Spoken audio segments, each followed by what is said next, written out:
Hey, what's up, guys? It's Fab.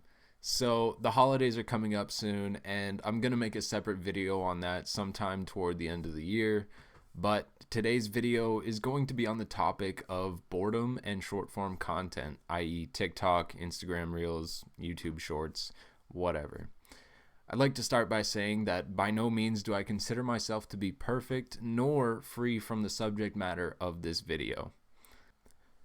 Alright, so nowadays, with the internet being so widespread, it's pretty common for people to spend their free time just scrolling on the internet. That's not entirely a bad thing, but like most other pastimes, it's important to keep some level of moderation. I find it's way too easy to let myself scroll reels on Instagram for upwards of an hour, sometimes even more than that. Something we have to realize is that most of the ways we browse the internet are specifically designed to keep us engaged. And if you're really feeling insecure about being unproductive or lazy, then it becomes so much easier to fall into the cycle of watching TikTok or YouTube to deal with the boredom and eventually falling behind in school or work because of it.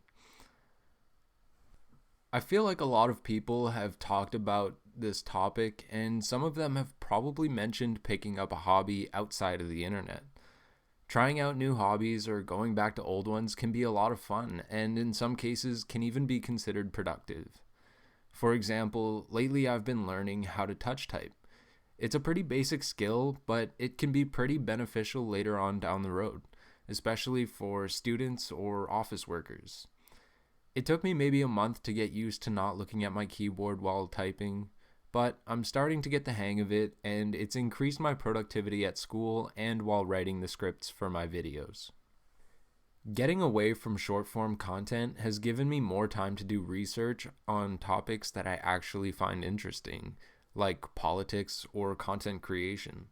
And that's not to say that I don't still scroll Instagram to find memes just to send to my friends sometimes when I'm bored. Another thing I started doing this year that has helped me get away from TikTok is reading. I think some of you might be surprised at just how interesting a book can be. To me, a sign of a good hobby is something that engages the mind on one thing at a time rather than anything and everything all of the time, as Bo Burnham said. It might be hard at first to put the phone down when you really feel like watching TikTok, but if you're watching this, I urge you to take a few minutes to try and think of something you could learn in your free time. It could be anything, as long as you think it will have some sort of benefit to either your physical or mental health or general well being.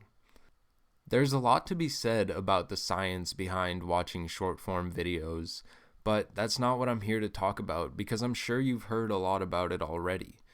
But if you've noticed that you maybe spend a little too much time on your phone watching TikTok, this video is my attempt at suggesting some alternatives. You don't have to take my advice, I'm not a professional, but if you ask me, short form content has trouble written all over it. This video might be a little short, but I just wanted to share my 2 cents on this topic. If you have any suggestions or requests for future videos, be sure to leave a comment below, and I hope to see you in the next one. Peace for now.